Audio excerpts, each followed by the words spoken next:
Menjadi orang yang sukses tidak semudah membalikkan telapak tangan. Butuh kerja keras dan dukungan dari orang-orang terdekat, salah satunya keluarga, orang tua.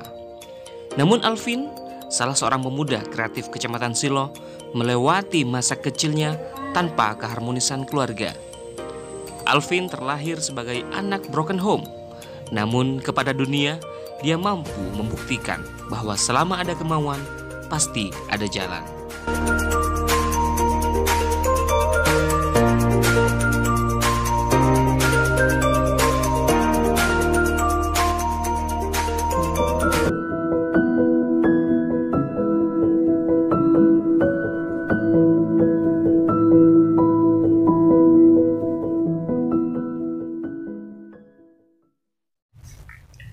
Assalamualaikum warahmatullahi wabarakatuh. Ketemu lagi dengan saya Sofyan Hadi di channel Kopi Sofi, channel yang penuh dengan inspirasi dan kreasi. Oke, hari ini saya punya seorang tamu yang istimewa sekali. Beliau adalah rekan Alvin, ya, rekan Alvin. Beliau adalah salah satu pemuda kreatif di Kecamatan Silo yang tentunya nanti mungkin akan menjadi inspirasi untuk kita semua bagaimana perjalanan hidupnya dan apa saja yang beliau lakukan, kreativitas apa saja yang mungkin bisa menjadi patutlah untuk kita contoh untuk sahabat Kopi Sofi dimanapun Anda berada. Mungkin perlu diketahui oleh sahabat Kopi Sofi channel bahwa pertama kali saya ketemu dengan Alvin ini di kedai Dawet Kang Santri, yang lokasinya ada di sebelah barat Toko Basmalah Sempolan, ya. Betul. Dan saya melihat ada aura-aura yang sangat menarik gitu. Jadi orangnya seorang tipe pekerja keras dan segala macam. Dan ternyata ketika dikulik, wah, ceritanya menarik sekali. Nah, mungkin bisa diceritakan kehidupan Alvin ini, latar belakang keluarga dan segala macam seperti apa, bagaimana sehingga menjadi sosok yang seperti saat ini. Tentunya kan pasti ada sejarahnya. Sosok yang berdarah-darah sebetulnya. Kenapa bisa berdarah-darah itu? Iya, kalau dari saya pribadi sebetulnya saya tuh dilahirkan ya di Jember, asli Jember. Cuma kalau dari orang tua ayah, saya kalau sama ayah itu panggilnya Abah. Abah, oke. Abah, sama ibu panggilnya Umi, kayak gitu. Iya. Kalau keluarga dari Abah itu lebih dominan sama Madura. Di Madura, ya. Madura. Kalau ibu itu atas-atasnya Jawa, cuma lebih sama ini Sunda. Dari Sunda, ya? Betul. Kumaha kadia gitu. Bisa bahasa Sunda, Alvin? Bisa, kumaha tuh bisa. Oke. Cuma udah dari kecil di sini, mungkin dari faktor lingkungan juga berpengaruh seperti itu. Iya. Jadi bahasa Pandalungan mungkin dari sahabat-sahabat di Jember, ya saya juga termasuk Pandalungan Gen 3 mungkin. Oh, ada Jawa, Madura, Sunda. Jawa, Madura, Sunda. Ini melambangkan simbol Negara Kesatuan Republik Indonesia, ya. Keluarga Bhinneka Tunggal Ika. Oke, Alvin, ini ada sebuah pertanyaan yang menarik buat saya. Saya dengar Anda ini berasal dari keluarga yang broken home. Betul. Ya, oke. Jadi bagaimana ceritanya kemudian Anda bisa survive sampai saat ini? Padahal Anda berasal dari keluarga yang broken home. Mungkin bisa diceritakan sedikit. Iya. Jadi sebetulnya itu merupakan suatu kepahitan bagi saya pribadi. Iya. Untuk kepahitan, siapa sih yang nggak mau ngumpul? Bahkan di usia saya masih SD, yang sangat saya inginkan tuh di hari raya sebetulnya bukan baju lebaran. Entah nggak tahu kenapa di usia yang sedemikian, malah yang saya pikirkan kapan sih hari raya saya bisa berangkat ke masjid bareng sama Abah dan Umi. Iya. Dari kecil saya tuh mesti kalau ke masjid hari raya mesti sama Umi, jarang yang sama Abah, atau sama Abah nggak sama Umi. Cuma dominan dari kecil saya selalu sama kakek, sama Pak E. Saya panggilnya kalau kakek Pak E, sama nenek panggilnya Bu E. Beliau yang biasa banget di kehidupan saya. Artinya dari kecil Abah dan Umi memang sudah firok, cerai gitu ya? Bahasa pondoknya firok. Firok, ya. Sejak kapan itu firoknya? Itu dimulai sepengetahuan saya sebetulnya waktu saya masih TK pun sudah nggak ada Abah, sosok ayah atau sosok. Oh, artinya Anda sadar sudah gitu ya, sudah di sadar. usia mungkin usia TK kan sudah masih ada dalam ingatan. Artinya sejauh Anda mengingat tentang diri Anda dan keluarga, Anda itu sudah dalam kondisi Abah dan Umi bercerai, seperti itu ya. Sudah viral. Oke.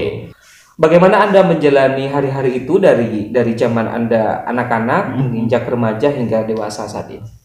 Saya itu termotivasi keluarga broken home. Yang pertama, saya di usia SD kelas 6, saya ingat betul, motivasi saya buat bangkit. Karena cita-cita saya masih SD itu adalah pengen jadi pemain timnas. Jadi timnas sepak bola. Sepak bola. Mantap sekali.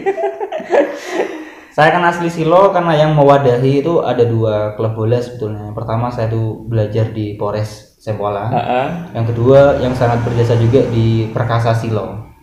Dan yang pelatih dia adalah Bapak Yongki. Sampai sekarang dia sangat berjasa bagi saya untuk karir sepak bola. Oke. Itu. Saya terketuk karena saya punya teman yang namanya Rahmat. Ketika suatu hari itu ada event namanya Danone Nations Cup 2011. Waktu itu di Sidoarjo. Alhamdulillah kita menjalani seleksi di Silo. Alhamdulillah kita lolos. Itu di usia SD ya, MI ya? Di usia SD. Oke. Iya, umur masih 11 tahun. 11 tahun itu cita-cita saya pengen jadi pemain timnas. Karena kayak Pak E dulu tuh sejarahnya juga pemain sepak bola. Kakek ya. Oke. Kayak itu. Dan Rahmat ini juga dari keluarga yang broken home, teman saya satu. Akhirnya dilala cerita, saya masih belum tahu kenapa Rahmat ini aktif main bola padahal keluarga broken home. Dan saya ingat banget ketika latihan sepatu Rahmat ini satu yang warna merah, sebelah kiri warna hijau.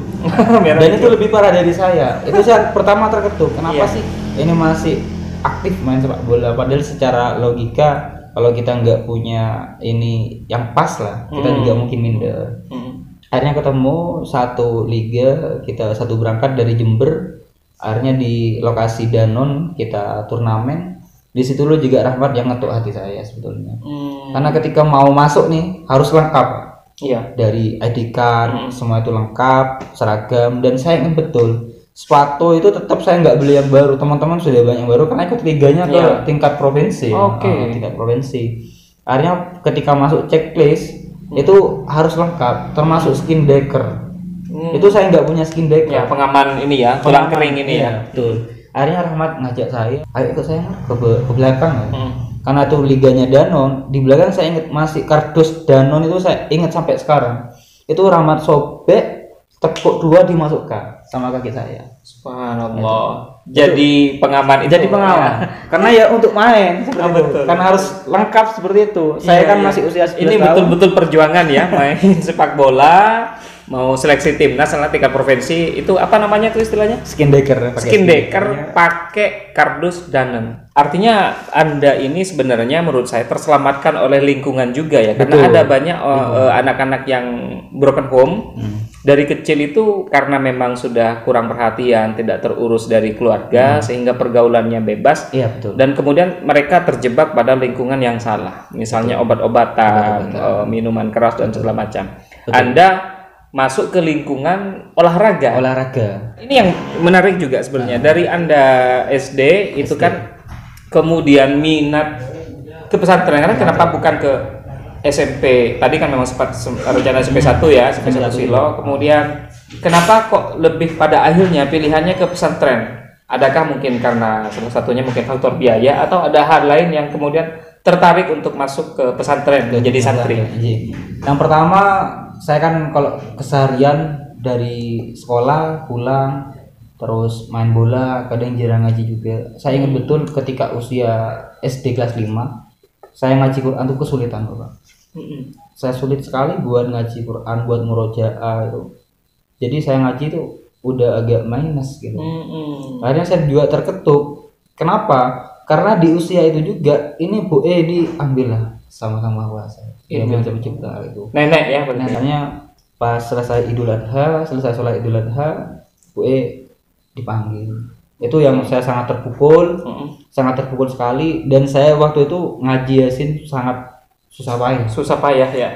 Dan itu menjadi semacam muhasabah diri, evaluasi. Kok saya gini ya? Artinya kemudian ada ketertarikan untuk mendalami agama juga pada akhirnya. Iya, betul, mendalami agama. Oke. Itu salah satu motivasi saya sampai ke pesantren. Dan sebetulnya saya juga terima kasih sama Bu E Kenapa? Karena ketika di SD saya tuh nggak suka dengan nama saya. Oke. Kalau di ijazah nama saya Alvin Mudatsir Nuril Komar. Sebetulnya nama lengkap saya itu adalah Muhammad Alvin Mudatsir Nuril Komari. Dan di waktu SD tuh saya nggak suka dengan panggilan guru PJOK saya. Kalau udah di absen Alvin Mudatsir, kayak orang desa banget. Desa banget. Dan lumayan panjang juga namanya, desa. Muhammad Alvin Mudatsir Nuril Komari. Komar, betul. Iya. Sebetulnya masuk dunia pesantren, dan di sanalah dunia pesantren mungkin buka semuanya. Dan saya tuh terima kasih sama almarhum Bu E. Kenapa? Karena nama itu sangat-sangat indah. Muhammad Alvin Mudatsir Nuril Komari. Kalau kita Maknanya apa itu translate-nya? Kalau kita translate, Muhammad ya baginda Nabi. Jadi kalau translate saya pribadi adalah Muhammad 1000 selimut cahaya rembulan. Jadi benar-benar mengagungkan Rasulullah SAW. Saya suka banget dari waktu itu, langsung saya doa terima kasih. Dan dengan nama itu akhirnya juga bisa menguatkan cinta kita kepada Rasulullah pada akhirnya. Betul. Tidak usah mendengarkan ceramah, cukup merenungkan makna namanya sendiri. Betul. Itu sudah timbul untuk mencintai Rasulullah semakin besar seperti itu. Keren sekali.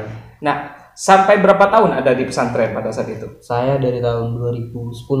Dari 2010 MTS di pesantren, Alia juga di pesantren 6 tahun. Setelah itu 2 tahun lagi pengabdian sampai 3 tahun, jadi 6 tambah 4. Oke, nilai-nilai apa saja yang didapatkan oleh Alvin selama di pesantren yang notabene latar belakang keluarga Alvin kan memang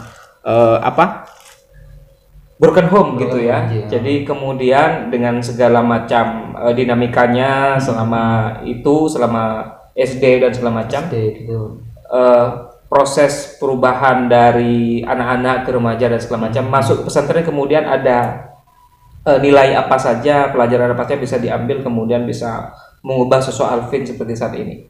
Apakah pesantren punya peran yang besar untuk membentuk mental itu dan lain sebagainya? Atau bagaimana? Banyak sekali. Pesantren itu adalah tempat barokah menurut saya.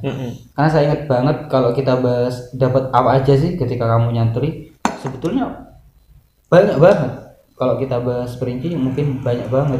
Tapi yang pasti kalau bahasa anak pesantren, barokah itu apa? Barokah. Saya dulu nggak tahu barokah itu apa. Akhirnya saya punya definisi dari penjelasan murabi.